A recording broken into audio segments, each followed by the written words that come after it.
أما بعد فأعوذ بالله من الشيطان الرجيم إياك نعبد وإياك نستعين وقال سيدنا رسول الله صلى الله عليه وسلم ومن تقرب إلي شبرا تقربت إليه ذراعا ومن تقرب إلي ذراعا تقربت إليه باعا ومن أتاني يمشي أتيته هرولة آمنت بالله صدق الله مولانا العلي العظيم وصدق رسوله النبي الكريم ونحن على ذلك لمن الشاهدين والشاكرين والحمد لله رب العالمين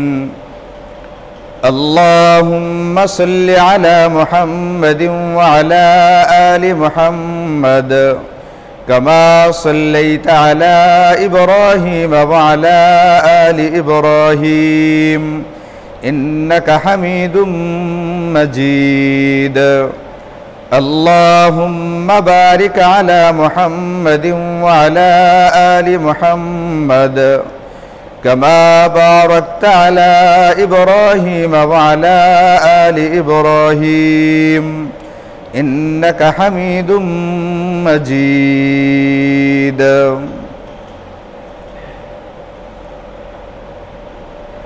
الحمد لله একটা বিষয় আমাদের সবারই জানা আছে যে এই পৃথিবীতে আমাদেরকে চলতে গেলে আল্লাহ পাকের সাহায্য এবং সহযোগিতা ছাড়া এক পদক্ষেপও চলা সম্ভবপর না। এই পৃথিবীতে মুসলিম হোক অমুসলিম হোক, মানুষ হোক অমানুষ হোক, গোটা পৃথিবী আল্লাহ পাকের সাহায্যের দিকে মুহতাজ, আল্লাহ পাকের সহযোগিতার প্রতি মুখাপেক্ষী, আল্লাহ পাকের সাহায্যের প্রতি মুখাপেক্ষী। গোটা পৃথিবীর মানুষ আল্লাহ পাকের সাহায্যের দিকে মুখাপেক্ষী, মুহতাজ। আল্লাহ এটাই কোরআনে বলেন, আল্লাহুস সামাদ, আল্লাহ এমন এক সত্তা যিনি কারো দিকে মুখাপেক্ষী নন, কিন্তু গোটা পৃথিবীটা আল্লাহ পাকের দিকে মুখাপেক্ষী। আমাদেরকে পৃথিবীতে চলতে গেলে আল্লাহ পাকের সাহায্য লাগে। এটা আমরা আগেও যেমন জানতাম। আমরা গত কয়েক সপ্তাহে, যদি আপনাদের মনে থেকে থাকে, রাসূল করিম সাল্লাল্লাহু আলাইহি ওয়াসাল্লামের একটা হাদিস নিয়ে আপনাদের সামনে 4 সপ্তাহ ব্যাপী আলোচনা হয়েছে। যে হাদিসে পাকের মধ্যে নবীজি হযরতে আব্দুল্লাহ ইবনে আব্বাসকে সম্বোধন করে 4টা বিশেষ কথা বলেছিলেন, যে কথাগুলো খিতাব করার সময়, সম্বোধন করবার সময় হযরতে আব্দুল্লাহ ইবনে আব্বাসকে সম্বোধন করলেও ওই কথাগুলো তার মাধ্যমে গোটা পৃথিবীতে কিয়ামত পর্যন্ত আনেওয়ালা মানব জাতির জন্যই নবীজির পক্ষ থেকে হাদিয়া, উপহার। এই 4টা উপহারের মধ্যে, 4টা উপদেশের মধ্যে শেষ 2টা উপদেশ এমন ছিল, 3 নাম্বারটা ছিল এরকম, তোমার যখন কোনো কিছু চাওয়ার থাকে তো আল্লাহ পাকের কাছে চাইবা, তোমার সাহায্যের প্রয়োজন হলে আল্লাহ পাকের কাছ থেকে সাহায্য নিবা। এটা ছিল 3 নাম্বার। এবং 4 নাম্বারটার ভিতরে আল্লাহ তাআলা রাসূল সাল্লাল্লাহু আলাইহি ওয়াসাল্লাম তার ভাইকে বলছিলেন, এইটা গোটা পৃথিবীর মানুষ যদি তোমাকে কোনো রকম উপকার করতে চায় ততটুকুই পারবে যতটুকু আল্লাহ তাআলা মঞ্জুর করেন, আর গোটা পৃথিবীর সমস্ত মাখলুক মিলে তোমার ক্ষতি করতে চাইলেও ততটুকুই ক্ষতি করতে পারবে যতটুকু আল্লাহ পাক চাইবেন। এর মানে আমার উপকার, আমার ক্ষতি, এটাও আল্লাহ পাকের হুকুমে, আল্লাহ পাকের সিদ্ধান্তে হবে। তাহলে সাহায্য চাইলে সেটাও আল্লাহ পাকের কাছে, কোনো কিছু চাওয়ার থাকলে সেটাও আল্লাহ পাকের কাছে, এবং আমার লাভ ক্ষতি যা কিছু হবে সব কিছু আল্লাহ পাকের কাছ থেকে হবে। এই জন্য আমার আপনার জন্য যেটা করণীয় হবে, সাহায্য চাওয়া, আল্লাহ পাকের কাছ থেকে সাহায্য নেওয়া, এবং সাহায্যটা কখন আমার কাছে আসবে। এখন আমাদের বোঝার বিষয় হলো আল্লাহ পাকের সাহায্য কখন আমার কাছে আসবে, কখন আমি আল্লাহ পাকের সাহায্য পাইব, এটার ব্যবস্থাটা কি, এবং ওইটা আমার জিন্দেগিতে ধারণ করার চেষ্টা করা। এই ব্যাপারে আল্লাহ তাআলা সূরাতুল ফাতিহা, কুরআনে কারীমের সর্বপ্রথম সূরা, যে সূরা আমরা প্রতি নামাজের প্রতি রাকাতেই পড়ে থাকি, যদি একাকী নামাজ পড়ি তাহলে সবাইকে পড়তে হয়। নফল নামাজ যেরকম পড়া লাগে, ফরজ নামাজের 4 রাকাতে সূরা ফাতিহা পড়া লাগে। আর যদি ফরজ নামাজ জামাতের সাথে আদায় করি তাহলে অন্যান্য মুসল্লিদের মুক্তাদি যারা এদের পড়তে হয় না, কিন্তু এদের পক্ষ থেকে ইমাম সাহেবের কিন্তু সূরা ফাতিহা পড়তেই হয়। এর মানে প্রতিটা নামাজের প্রতিটি রাকাতে আমাদেরকে সূরাতুল ফাতিহা পড়তে হয়। এখন যে সূরাটা আল্লাহ রাসূলের পক্ষ থেকে আমাদেরকে প্রতি ওয়াক্তের প্রতি রাকাতের নামাজের ভিতরে পড়তে বলা আছে, এটার ভিতরে কি আছে আসলে জিনিসটা, এইটা হয়তো বা আমাদের ঘেটে দেখবার সুযোগ হয় নাই, কিন্তু জিনিসটা অতি গুরুত্বপূর্ণ। এই জন্য এই সূরার একটা নাম হলো উম্মুল কিতাব, মানে কুরআনে কারীমের ভিতরে এই যে 30 পারার কুরআনে কারীম, এর ভিতরে যা যা আছে এর একটা খুলাসা, একটা সারাংশ, এর মূল যে কথাটা আল্লাহ তাআলা সূরাতুল ফাতিহার ভিতরে ঢুকিয়ে দিয়েছেন। এই জন্য এই সূরার একটা নাম হলো উম্মুল কিতাব বা কিতাবের মূল অংশ, মূল কথা। সূরাতুল ফাতিহা এর মধ্যে 7টা আয়াত আছে। এই 7টা আয়াতের ভিতরে প্রথম 3টা আয়াতের ভিতরে আল্লাহ পাকের প্রশংসা, আল্লাহ পাকের শক্তি, আল্লাহ পাকের কুদরত নিয়ে আলোচনা আছে। শেষ 3টা আয়াতের মধ্যে আমাদের পক্ষ থেকে আল্লাহ পাকের কাছে কিছু চাওয়া হয়েছে, কিছু দরখাস্ত বা আবেদন করা আছে। আমরা আল্লাহর কাছে কি চাই সেইগুলো বলে দেওয়া আছে। প্রথম 3টা আল্লাহ পাকের প্রশংসা, শেষ 3টা আমাদের চাওয়া। মাঝখানের একটা আয়াতে কারিমার মধ্যে আল্লাহ তাআলা আমাদেরকে বলছেন এটা আমার আজকের আলোচ্য বিষয়, যদি আল্লাহ পাক তৌফিক দেন। এই আয়াতে কারিমার মধ্যে আল্লাহ বলেন ইয়াকা না'বুদু ওয়া ইয়াকা নাস্তাঈন, এটা হলো মাঝখানের 4 নম্বর আয়াতটা। এই আয়াতে কারিমার শাব্দিক অর্থটা হলো আমরা তোমারই ইবাদত করি। ইয়াকা না'বুদু অর্থ হচ্ছে আমরা তোমারই ইবাদত করি, ওয়া ইয়াকা নাস্তাঈন মানে হচ্ছে এবং তোমারই কাছে সাহায্য চাই। এই কথাটা বারবার আমরা মুখে বলছি, আমি জানি বা না জানি, আমি জেনে অথবা না জেনে, বুঝে অথবা না বুঝে, জ্ঞাতসারে অথবা অজ্ঞাতসারে আমি প্রতিদিন প্রতি নামাজের প্রতি রাকাতে এই কথা বলছি, আল্লাহ আমরা তোমারই ইবাদত করি এবং তোমারই কাছে সাহায্য চাই। উলামায়ে কেরাম আমাদেরকে বলছেন এখানে খুব ভালো করে খেয়াল করা লাগবে একটা জিনিস। এই 4 নম্বর আয়াতের ভিতরে 2টা কথা আছে। আল্লাহ তাআলা এখানে আমাদেরকে দিয়ে 2টা কথা বলাচ্ছেন। আল্লাহ 2টা কথা বলছেন এখানে, তোমরা এই কথা বলো। 1 নম্বর, আমরা তোমারই ইবাদত করি। এখানে ইবাদত মানে আমল, বন্দিগি। আমরা ইবাদত বন্দিগি করি, আমল করে থাকি একমাত্র আল্লাহ তাআলার। অন্য কারো দাসত্ব বা গোলামিকে আমি যেরকম মৌখিকভাবে গ্রহণ করতে পারি না, আমি আমার আচরণের মাধ্যমেও গ্রহণ করতে পারি না। আমি একমাত্র সকল ক্ষেত্রে, কথাই যেরকম, কাজে যেরকম, চলন বলনে, পোশাক আশাকে, সকল ক্ষেত্রে একমাত্র আল্লাহ, তুমি আল্লাহরই ইবাদত করি, অন্য কারো ইবাদত বা গোলামি আমি করি না। এমনকি আমার চিন্তা চেতনার ক্ষেত্রেও আমি একমাত্র আল্লাহ পাকের গোলামি করি, অন্য কারো চিন্তার গোলামি আমি করি না। অন্য পাকের চিন্তা আমি অন্য কোনো ব্যক্তির, অন্য কোনো সত্তার, অন্য কোনো দেব দেবতার কোনো চিন্তা দর্শন, এটা আমি না মনে মনে চিন্তা করি, না জিন্দেগিতে ধারণ করবার চেষ্টা করি। এই কথা বারবার বলছি আমরা, এই কথা বারবার বলছি, আল্লাহ আমরা তোমারই ইবাদত করি। এখানে আমাদেরকে 1 নম্বর কথা শেখানো হচ্ছে, দেখানো হচ্ছে আমাদেরকে ইবাদত বন্দেগী করতে হবে। 2 নম্বর কথার ভিতরে আল্লাহ আমাদেরকে শিখাচ্ছেন, এই কথা বলাচ্ছেন, তুমি বলো ওয়া ইয়াকা নাস্তাঈন, আমরা সাহায্য তোমারই কাছে চাই। তাহলে প্রথমটার ভিতরে আল্লাহ পাকের ইবাদতের কথা আছে, আমল বা বন্দেগীর কথা আছে, আর দ্বিতীয় অংশের ভিতরে আমার সাহায্যের কথা আছে। আমি সেই সাহায্য একমাত্র আল্লাহ পাকের কাছে চাই। তাহলে প্রথম অংশটার ভিতরে ইবাদত বা আমল, আর দ্বিতীয় অংশের ভিতরে সাহায্যের কথা বলা আছে। এখান থেকে উলামায়ে কেরাম আমাদেরকে বলেন, এই যে পৃথিবীতে আমাদেরকে চলতে গেলে আল্লাহ পাকের সাহায্য লাগে, সহযোগিতা লাগে, তুমি আল্লাহ পাকের সাহায্য কখন পাইবা? এই আয়াতে কারিমার ভিতরে তোমাকে বুঝিয়ে দেওয়া হয়েছে ইয়াকা না'বুদু, প্রথমে তুমি আমল বা ইবাদত করবা, এরপরে ওয়া ইয়াকা নাস্তাঈন, তোমাকে আল্লাহ পাকের পক্ষ থেকে সাহায্য করা হবে। প্রথমে আয়াতের ভিতরে সাহায্যের কথা আসে নাই। এই আয়াতে কারিমার প্রথম অংশের ভিতরে ইবাদত বা আমলের কথা আছে, আর পরের অংশের ভিতরে সাহায্যের কথা আছে। এর মানে হচ্ছে আল্লাহ পাকের সাহায্য পাইতে গেলে আগে আমার পক্ষ থেকে আমল বা ইবাদত লাগবে, আমল বা ইবাদত করার পরে আল্লাহ পাকের পক্ষ থেকে আমাকে সাহায্য করা হবে। আমলের পরে আল্লাহ পাকের সাহায্য আসে, বন্দেগীর পরে আল্লাহ পাকের সাহায্য আসবে।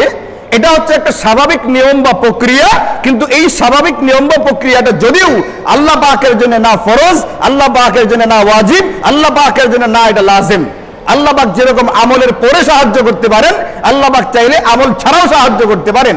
আল্লাহ যেরকম কোনো একটা মাধ্যমে সাহায্য করতে পারেন, আল্লাহ পাক চাইলে মাধ্যম ছাড়াও সাহায্য করতে পারেন। কিন্তু এই পৃথিবীর সাধারণ নিয়ম হলো আমি ইবাদত করব, বন্দেগী করব, এরপরে আল্লাহ পাকের কাছ থেকে আমার কাছে সাহায্য এবং সহযোগিতা আসবে। আল্লাহ কারো মাধ্যম ছাড়া, আল্লাহ পাক আমল ছাড়া, আল্লাহ পাক কোনো কিছুর ব্যবহার করা ছাড়াই সাহায্য করতে পারেন, সবকিছু করতে পারেন। এই জাতীয় অনেকগুলো নজির আমাদেরকে কোরআনে কারিমের ভিতরে আল্লাহ দেখাইছেন। যেমন দেখেন সূরাতুল মারইয়াম এবং সূরাতুল আলী ইমরানের ভিতরে আমাদেরকে আল্লাহ তাআলা ঘটনা দেখিয়েছেন।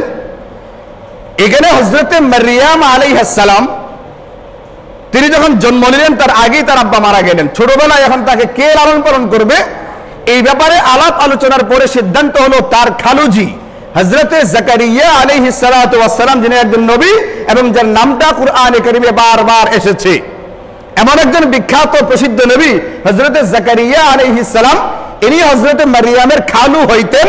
আলাপ আলোচনার পরে সিদ্ধান্ত হলো এইটা হযরতে মারইয়ামের লালন পালন হবে হযরতে জাকারিয়ার তত্ত্বাবধানে। এখানে হযরতে জাকারিয়া নবী ছিলেন, দাওয়াতের কাজ করতেন, দ্বীনের কাজ করতে হইতো। তিনি মারইয়ামকে তার যে বিশেষ ইবাদতখানা আছে মেহরাব, এটাকে বলে মেহরাব, ওই মেহরাবে রেখে ঘর থেকে বের হয়ে যেতেন। আবার যখন নামাজের আগে মসজিদে আসতেন বা মেহরাবে আসতেন, তার ঘরে আসতেন, ইবাদতখানায় আসতেন, মারিয়ামের খোঁজখবর নেওয়ার জন্য কামরার ভিতরে যেতেন। গিয়া দেখতেন মাঝে মধ্যে মারিয়াম এমন ফল খাইতেছে যে ফলটা ওই মৌসুমে কোনো গাছগাছালিতে হয়ই না, অন্য কোনো এলাকা থেকে আমদানিও করা হয় না, এমন একটা মৌসুম ছাড়া ফল তিনি দেখেন যে ঘরের ভিতরে বসে বসে ছোট্ট মারিয়ামে খায়। এখন হযরতে জাকারিয়া জিজ্ঞেস করেন, আন্না লাকি হাযা, এ মারিয়াম তুমি এই ফল কোত্থেকে পেলে? এই ফল না বাজারে পাওয়া যায়, না আমাদের গাছে আছে, এই ফলের তো মৌসুমই না, এটা মৌসুম না, এই ফল তুমি কোথায় পেতে পারো, কোত্থেকে আসলো এটা?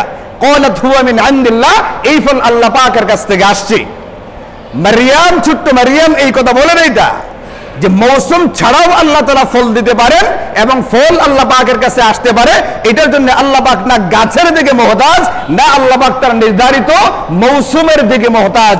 মৌসুম ছাড়া, গাছ ছাড়াও আল্লাহ তাআলা ফল খাওয়াইতে পারেন। এর একটা ঘটনা হচ্ছে হযরতে মারইয়ামের এই ঘটনা। এবং মারইয়ামের এটা জানাও আছে যে আল্লাহ তাআলা যেরকম মৌসুমের সহযোগিতা নিয়ে গাছকে ব্যবহার করার মধ্য দিয়ে ফল খাওয়াইতে পারেন, আল্লাহ তাআলা গাছকে ব্যবহার করা ছাড়া মৌসুম ছাড়াও খাওয়াইতে পারেন। এই কথা মারইয়ামের জানা আছে। বোঝা গেল কেমনে? হযরত জাকারিয়া প্রশ্ন করার পরে উত্তর দিলেন, ক্বালাত হুয়া মিন ইনদিল্লাহ, আল্লাহ পাকের পক্ষ থেকে আসছে। কোন রকমের ব্যাখ্যা বিশ্লেষণ ছাড়াই তিনি এই কথা বলে দিলেন আল্লাহ পাক খাওয়াইতে পারেন। এই মারইয়াম বড় হওয়ার পরে, এবার দেখেন ঘটনা, এই মারইয়াম বড় হওয়ার পরে তার যখন বাচ্চা দেওয়ার মতো বয়স হয়ে গেছে, তার এখনো বিবাহ হয়নি, এমনকি তিনি 14ই ফেব্রুয়ারির কোনো ডেটিংও করেন নাই। 14ই ফেব্রুয়ারিতে তার কোনো জিএফ ছিল না, বিএফ ছিল না, কোনো ছেলের সাথে তার কোনো রকমের সম্পর্ক নাই, কথাবার্তা দূরের কথা, মিলন দূরের কথা, কোনো ছেলের সাথে তার কোনোভাবে কোনো রকম সম্পর্ক ছিল না। এই মারইয়ামকে আল্লাহ তাআলা হযরত জিবরাইল আমিনের মাধ্যমে খবর পাঠাইলেন যে আমি তোমাকে এক সংবাদের সুসংবাদ শোনাচ্ছি, তোমার গর্ভে শীঘ্রই একটা সন্তান আসতে যাচ্ছে যার নাম হবে ইয়াহইয়া, না ঈসা। তার নাম কি হবে? হযরত ঈসা আলাইহিস সালাতু ওয়াস সালাম। এখন মারইয়াম দেখেন যে মারইয়াম ফলের প্রশ্নের উত্তরে বলেছিলেন হুয়া মিন ইনদিল্লাহ, আল্লাহ পাকের পক্ষ থেকে আসছে।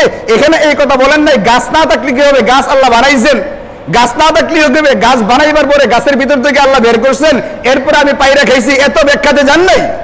কিন্তু যখন থেকে জিবরাইল আমিনের পক্ষ থেকে বলে দেওয়া হলো আল্লাহ পাকের পক্ষ থেকে তোমাকে এক সন্তানের সুসংবাদ দেওয়া হচ্ছে, তখন হযরত মারইয়াম জিজ্ঞেস করেন, ক্বালাত রাব্বি আন্না ইয়াকুনু লি গুলাম ওয়া লাম ইয়ামসাসনি বাশার। এবার হযরত মারইয়াম বলে কি আজীব কথাবার্তা, আমার কিভাবে সন্তান হতে পারে? কোন পুরুষের সঙ্গে আমার বিয়ে দূরের কথা, অবৈধ সম্পর্ক দূরের কথা, মিলন দূরের কথা, কোন পর পুরুষ আমাকে স্পর্শ পর্যন্ত করে নাই কখনো। এখন তিনি মাধ্যমে চলে গেছেন। তার স্বাভাবিক একটা প্রক্রিয়া হলো, আল্লাহ পাকের সাধারণ একটা নিয়ম হলো, তিনি যে পৃথিবীতে বাচ্চা কাচ্চা দিয়ে থাকেন, এটা সাধারণত পিতা মাতার মাধ্যমে সন্তান দিয়ে থাকেন। এখন পিতা মাতার একসাথে মিলন হবে, সন্তান আসবে, অথবা না হলেও জিনা বিবেচন হবে, সন্তান আসবে। এখানে কোনো পুরুষের সঙ্গে আমার না বিয়ে হয়েছে আর না আমার কোন রকমের বিএফ আছে, এরপরেও আমার সন্তান কিভাবে আসতে পারে? হযরত মারিয়াম প্রশ্ন করে বসছেন। এই মারিয়াম কি এই কথা বলতে পারতেন না? ফল যেরকম মৌসুম ছাড়া, গাছ ছাড়া আল্লাহ পাক আমাকে দিয়েছেন, আমার সন্তান আল্লাহ পাক চাইলে স্বামী ছাড়া কোনো পুরুষের স্পর্শ ছাড়াও আমাকে দিতে পারেন। এটা না বলে তিনি প্রশ্ন করলেন, কেন সন্তান আসবে, কিভাবে আসবে, কেন?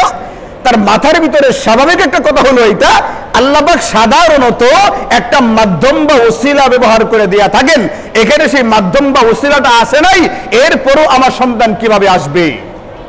তা আল্লাহ যেরকম ফল খাওয়াইছেন মাধ্যম ছাড়া, আল্লাহ যেরকম ফল খাইয়েছেন গাছ ছাড়া, আল্লাহ যেরকম ফল খাইয়েছেন মৌসুম ছাড়া, আল্লাহ বলেন ক্বালা কাযালিক, এইভাবেই আল্লাহ তাআলা তোমাকে সন্তান দিবেন, তোমার বিয়ে শাদী লাগবে না, তোমার কোনো পুরুষের স্পর্শে যাওয়াও লাগবে না, আল্লাহ পাক চাইলে সব করতে পারেন। আল্লাহ তাআলা বলেন ক্বালা কাযালিক, আল্লাহ পাক এইভাবেই পারেন, হুয়া আলাইয়া হাইয়িনুন, এটা আল্লাহ পাকের জন্য বড়ই সহজ একটা বিষয়। এখানে আল্লাহ তাআলা আমাদেরকে দেখিয়েছেন, আমি আপনাদেরকে একটা ঘটনা বললাম, এই ধরনের বহু ঘটনা কুরআনে কারীমের মধ্যে আছে যে আল্লাহ পাক যেরকম কোনো কিছুর মাধ্যমে সাহায্য করতে পারেন, আল্লাহ তাআলা কোনো মাধ্যম ছাড়াও সাহায্য করতে পারেন। যেরকম হযরত মারিয়ামকে কোনো রকমের সাহায্য ছাড়া ফল খাইয়েছেন, যেরকম কোনো রকমের সাহায্য ছাড়া আল্লাহ তাআলা হযরত মারিয়ামকে সন্তানও দান করেছিলেন। কিন্তু এটা হলো ব্যতিক্রম 2-4টা ঘটনা। এটা হলো আল্লাহ পাকের ক্ষমতা আছে এই কথাটা বোঝানো, কিন্তু আল্লাহ পাকের সাধারণ রীতি হলো, আল্লাহ পাকের সাধারণ নিয়ম হলো, আল্লাহ পাক বান্দাকে তখন সাহায্য করেন যখন বান্দা আমলটা করে, আগে আমল করবে, আগে ইবাদত করবে, এরপরে সে আল্লাহ পাকের পক্ষ থেকে সাহায্য এবং সহযোগিতা লাভ করবে। এই কথাটা আল্লাহ কুরআনে কারীমের সূরাতুল ফাতিহা এর 7 নম্বর আয়াতের ভিতরে বলেন, ইয়্যাকা না'বুদু ওয়া ইয়্যাকা নাস্তাঈন, তোমরা বলো এ আল্লাহ আমরা আপনারই ইবাদত করি, বন্দেগী করি এবং আপনারই কাছে সাহায্য চাই।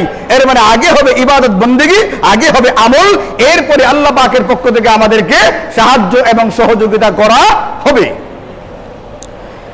এই ব্যাপারে নবীজি সাল্লাল্লাহু আলাইহি ওয়াসাল্লামের একটা হাদিস দেখেন এরকম, নবীজি হাদিসে পাকের মধ্যে বলেন, মান তাকাররাবা ইলাইয়া শিবরান, এটাকে বলে হাদিসে কুদসি।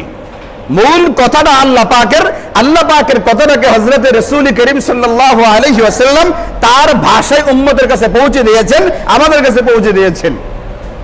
হাদিসে পাকের মধ্যে নবীজি বলেন, আল্লাহ বলতেছেন কথাটা, আল্লাহ বলেন মান তাকাররাবা ইলাইয়া শিবরান, যে ব্যক্তি আমার দিকে 1 বিঘত পরিমাণ এগুবে, আল্লাহ বলেন যে ব্যক্তি আমার দিকে 1 বিঘাত পরিমাণ এগিয়ে আসবে, আমি তার দিকে 1 হাত পরিমাণ এগিয়ে যাব।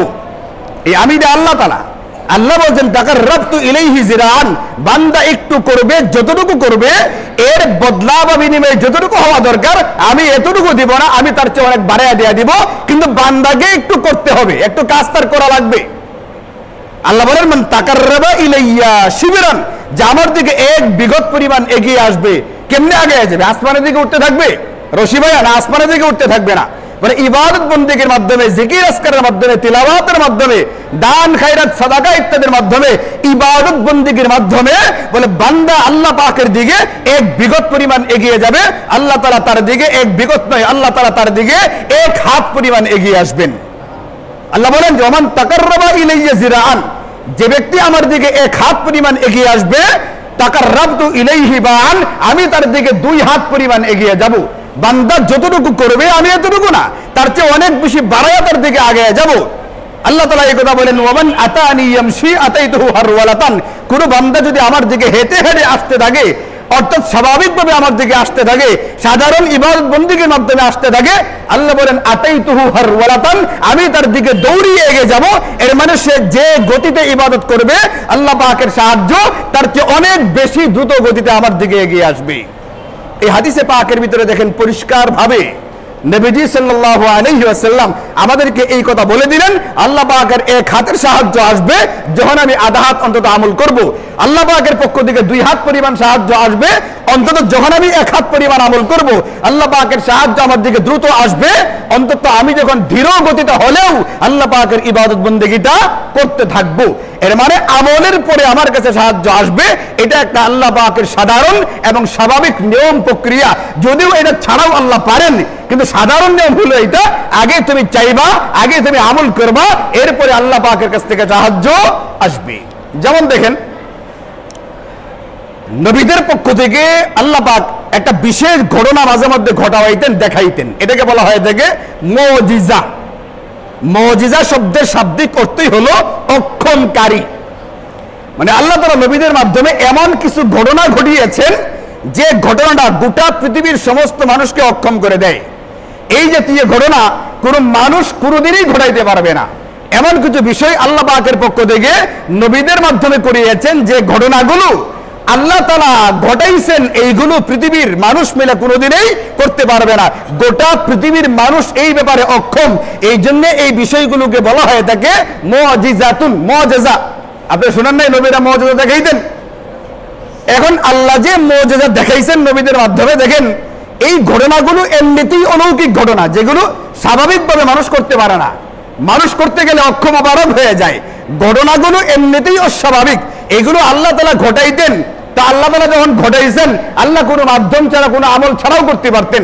কিন্তু আমরা দেখি উলামায়ে কেরামের কিতাবপত্রে, উলামায়ে কেরাম তাদের লিখনিতে এই কথা লেখেন, আল্লাহ পাকের সাধারণ নিয়ম হলো আল্লাহ পাক সাহায্য তখন করেন বান্দা যখন প্রথমে আমলটা করে।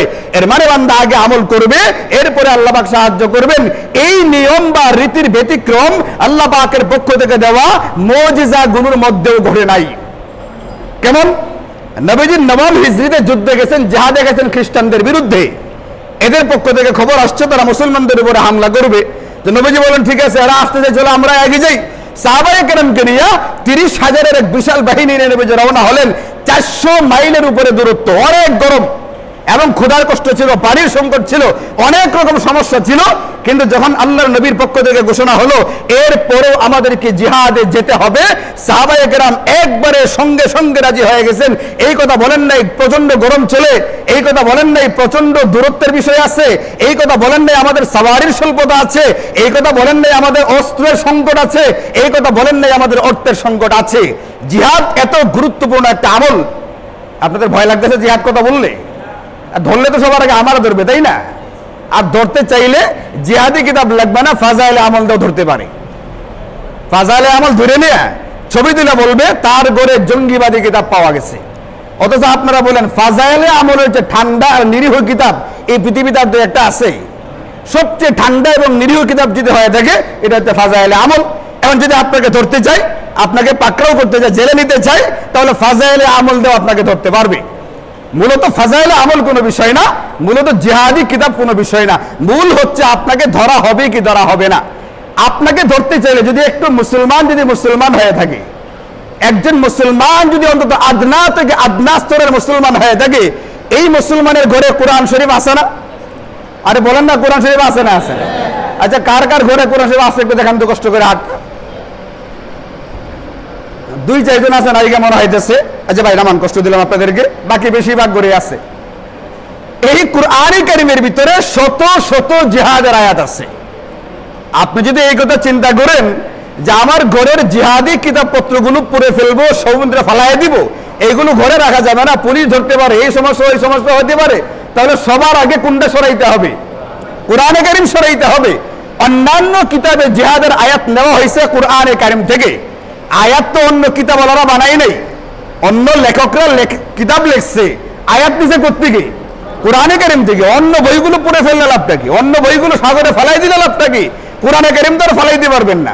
কুরআনে কারীমের ভিতরে শত শত আয়াত আল্লাহ তাআলা জিহাদ নিয়ে বলছেন, জিহাদের ফজিলত বলছেন। নবীজি যুদ্ধে গেছেন, যেটা বলতেছে গাজওয়ে তাবুক, এটার ঘটনাও কুরআনে কারীমের ভিতরে আছে। বদর যুদ্ধের কথা কুরআনে কারীমের ভিতরে আছে। উহুদ যুদ্ধের কথা কুরআনে কারীমের ভিতরে আছে। 5ম হিজরি বিখ্যাত যুদ্ধ গাজওয়ে খন্দক, এই নামে একটা আলাদা সূরা নাজিল হয়ে গেছে, এটাকে বলে সূরাত আযাব। ওই যুদ্ধের নামেই আল্লাহ তাআলা সূরা নাজিল করে দিয়েছেন কুরআনে কারীমের ভিতরে। এখন জিহাদের কথা যদি বললে ভয় পান, আপনাদের ভয় পাওয়ার কিছু না, আমারে ধরাই দিবেন। এটা জিহাদ নিয়ে এত আমরা বলে নেই, বলছে হুজুরে। কারণ কিছুদিন আগে দেখলাম এক সাংসদে এই কথা বলছে, জিহাদ শব্দটা কোথায় যেন উচ্চারিত হয়েছে, মাননীয় স্পিকার আপনি ব্যবস্থা নিন যেন জিহাদ শব্দটা উচ্চারিত না হয়। আরে যে ব্যক্তি এই কথা বলবে জিহাদ শব্দ উচ্চারণ করা যাবে না, এই ব্যক্তির ঈমান থাকবে? কুরআনে কারীম তেলাওয়াত করতে গেলে শত শতবার জিহাদের কথা আসবে। জিহাদ শব্দটার যদি একটা অক্ষর আপনি কোরআনে কারিম থেকে তেলাওয়াত করেন, একটা অক্ষরে কমপক্ষে আপনাকে 10টি নেকি দেওয়া হবে।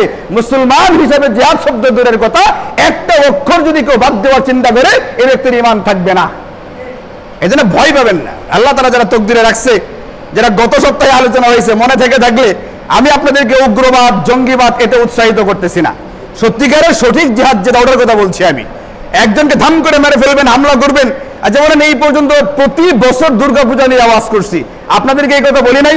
মণ্ডপে হামলা করা দূরের কথা, ভাঙচুর দূরের কথা, এমনকি তাদের মন্দিরে যাবেন না, বরং তাদের কোনো দেব দেবীর সমালোচনাও করবেন না, এই কথা আপনাদেরকে বারবার বলি নাই? এই কথা বলা আছে। মুসলিম রাষ্ট্রে কোনো অমুসলিম বসবাস করলে যদি ওই রাষ্ট্রের আইন কানুন মেনে বসবাস করে, তাদেরকে মারধর দূরের কথা, এদেরকে বকাঝকাও করা যাবে না। এটাও ইসলামের শিক্ষা। জিহাদ হবে এমন শত্রুর বিরুদ্ধে যে শত্রু মুসলমানদের বিরুদ্ধে সক্রিয়।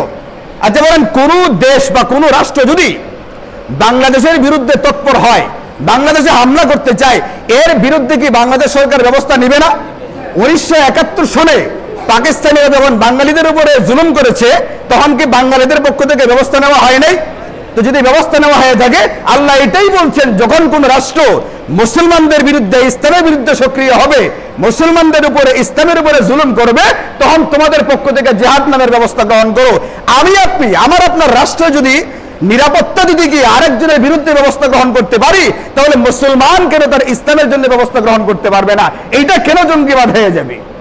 রাশিয়া ইউক্রেনের উপর হামলা করছে, ইউক্রেনকে রাশিয়া হামলা করছিল এতটুকু ভয় যে ইউক্রেন যদি নেটোতে যোগ দেয়, তাহলে তারা একটা শক্তিশালী দল হবে এবং ইউক্রেনের শক্তি বাড়বে। এতে করে রাশিয়া আশঙ্কা করে আমার রাশিয়ার ক্ষতি হতে পারে। ক্ষতি কি হয়েছে না খালি আশঙ্কা? মনের কল্পনা, সে আশঙ্কা করতেছে ইউক্রেন নেটোতে গেলে আমাদের ক্ষতি হতে পারে। এই আশঙ্কা থেকে কি পরিমাণ বোম্বিং করা হইতেছে গোটা পৃথিবীতে, খবরগুলো পত্রিকায় আসে না? আসে না?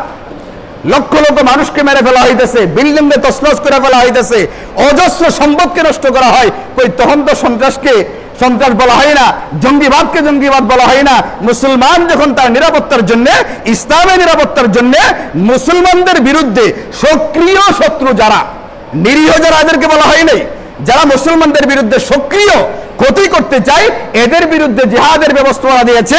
এরপরে বহু মাসাইল দিয়া, শর্ত দিয়া এরপরে দিছে। যেমন ইসলামের কথা বলে, জিহাদের ময়দানে কোন নারীর উপরে আঘাত করা যাবে না। জিহাদের মাসাইল হলো কোন নাবালক শিশুর উপরে আঘাত করা যাবে না। জিহাদের বিধান হলো অন্য ধর্মের ধর্মীয় পণ্ডিত যারা আছে না, পাদ্রী বুদ্রী, অন্য ধর্মের ধর্মীয় পণ্ডিত যারা, এদের উপরে হামলা করা যাবে না, আক্রমণ করা যাবে না। মারা হবে খালি যারা এমন পুরুষ যারা ইসলামের বিরুদ্ধে, মুসলমানদের বিরুদ্ধে সক্রিয়ভাবে কাজ করে, তাদের বিরুদ্ধে। তাহলে মুসলমানকে জিহাদ দেওয়া হয়েছে যেখানে সেখানে হামলা করার জন্য, যাকে তাকে মারবার জন্য। না মারা যাবে কোনো নারীকে, না মারা যাবে কোনো বৃদ্ধকে, না আঘাত করা যাবে কোনো নাবালক বাচ্চাকে, না আঘাত করা যাবে কোনো অন্য ধর্মের ধর্মীয় পণ্ডিতকে। অনেক বিধিবিধান দিয়া তারপরে জিহাদের কথা আসছে। আপনি সত্যিকারের জিহাদ গ্রহণ করলে দেশে অশান্তি নয়, পৃথিবীতে অশান্তি না। সত্যিকারের জিহাদ থাকলে দেশে, গোটা পৃথিবীতে খালি মুসলমান না, মুসলমান এবং গোটা পৃথিবীর অমুসলমান, এমনকি সাধারণ জীব জন্তু পর্যন্ত এই পৃথিবীতে জান্নাতের সুখের মতো সুখের জিন্দেগি পার করবে। সত্যিকারের জিহাদ তো নাই, এই জন্য ভয় পাবেন না। কথাটা বলছিলাম কোন দিকে কোত্থেকে কই গেছি। আল্লাহুম্মা হেফাজত। নবীজি তাবুকের যুদ্ধে যাচ্ছেন, আমি বলছিলাম এটা আগে আমল করতে হয়, তারপরে সাহায্য আসে। এমনকি মুজিজার মতো একটা অলৌকিক ঘটনা, কারবারটাই হলো অলৌকিক, এখানে কোনো আমল দরকার ছিল না। এরপরে আল্লাহ পাকের রীতি হলো, আল্লাহ পাকের নিয়ম হলো, আগে আল্লাহ তাআলা আমল করান, এরপরে আল্লাহ পাকের পক্ষ থেকে সাহায্য করেন। এখন নবীজি নিয়ে গেছেন কাফেলা যুদ্ধের ময়দানে, তাকে জানানো হলো পানির বিরাট সংকট, পানি নেই, প্রচন্ড গরম বেশি। নবীজি বলেন, আমরা চলতে চলতে শুনো, অমুক জায়গায় যাওয়ার পর একটা কুয়া পাওয়া যাবে, এখানে অল্প পানি থাকবে, কুয়ার কাছে আমি আসার আগ পর্যন্ত ওখান থেকে তোমরা কেউ পানি ব্যবহার করবা না। তো যথারীতি রাস্তায় কুয়া পাওয়া গেল, নবীজি গেলেন কাফেলা করে, নবীজিকে জানানো হলো তোর কুয়া পাওয়া গেছে। ওখানে অল্প পরিমাণ পানি ছিল, নবীজির কাছে অল্প পরিমাণ পানি ছিল। এই পানি নিয়ে নবীজি কুলি করে কুয়ার ভিতরে ফেললেন। একটু পানি ছিল নবীজির কাছে, এটা নিয়ে কুলি করে ওই পানিটা কুয়ার ভিতরে ফেললেন। এই কুয়া থেকে ঝর্ণার মতো একেবারে উপচে উপচে পানি বের হইতে শুরু করলো এবং সাহাবায়ে কেরাম নিজেরাও পানি পান করলেন, গোসল করলেন, জীবজন্তুকে খাওয়ালেন, আর প্রচুর পরিমাণ পানি এখনো কুয়াতে রয়ে গেল। এখন শাগরেদরা জিজ্ঞেস করে সাহাবাদেরকে, মানে যে সাহাবী এই ঘটনা বর্ণনা করেন তাবুকের যুদ্ধে ছিলেন, তাকে তার শাগরেদ তাবিঈ জিজ্ঞেস করে আপনারা কি পরিমাণ ছিলেন? ইনি বললেন কি পরিমাণ ছিলাম এটা দেখার বিষয় না, আমরা ছিলাম ১৫০০ বা ৩০,০০০, কিন্তু ওই দিন যদি আমরা লক্ষ লক্ষ মানুষ থাকতাম, আমি নিজের চোখে দেখেছি এই পরিমাণ পানি উঠছে, লক্ষ মানুষের জন্য এক কুয়ার পানি যথেষ্ট হয়ে যাইতো। আচ্ছা বলেন, এখানে যে আল্লাহ পাক পানি দিয়ে সাহায্য করছেন, প্রথমে নবীজিকে দিয়ে ওযু করাইয়া ওই ওযুর পানি কুলি করে কুয়ার ভিতরে ফেলতে হয়েছে, এই কাজটা আগে আল্লাহ করাইছেন, এরপরে আল্লাহ পানি দিয়েছেন। আচ্ছা এটা সারা কি আল্লাহ পানি দিতে পারতেন না? না ওযু করা লাগবে, না কুলি করা লাগবে, এমনি তোমাদেরকে পানি দেওয়া হইলো, তোমরা আল্লাহ পাকের রাস্তার মুজাহিদ, তোমাদেরকে এমনি পানি দিলাম। ওখানে গিয়ে দেখবে সাহাবায়ে কেরাম কুয়া ভর্তি হয়ে পানি আছে, এমনটা হইতে পারতো না। কিন্তু আল্লাহ পাক এখানেও তার নবীকে দিয়ে আগে একটা আমল করাইছেন যে তুমি ওযু করো, ওযু করে ওযুর কুলির পানিটা কুয়ার ভিতরে ফেলো, এরপরে যখন ওখানে ফেলা হইলো, এরপরে আল্লাহ পাকের পক্ষ থেকে সাহায্য নেমে আসলো। মেরে ভাইও, আমার আলোচনার মূল কথাটা হচ্ছে এটা, এই পৃথিবীতে চলতে গেলে, মানে খুলাসা সারাংশ মূল কথাটা বলছি, এই পৃথিবীতে চলতে গেলে আমাদেরকে আল্লাহ পাকের সাহায্য লাগবে। আর আল্লাহ পাকের সাহায্য আমি তখনই পাবো যখন আমার দ্বারা আল্লাহ পাকের ইবাদত বন্দেগী করা হবে, আমল করব, আল্লাহ পাকের সাহায্য আসবে। আগে সাহায্য পরে আমল এরকম নয়, আগে আমল পরে সাহায্য। মূল কথা হচ্ছে এটা, আগে আমল এরপরে সাহায্য। আল্লাহ তাআলা আমাদের সকলকে এই আয়াত এবং হাদিসগুলোর উপরে আল্লাহ রাসূলের হিদায়াত এবং নির্দেশনার উপরে যথাযথভাবে বুঝার এবং আমল করবার তৌফিক দান করুন। ওয়া আখিরু দাওয়ানা আলহামদুলিল্লাহি রাব্বিল আলামিন।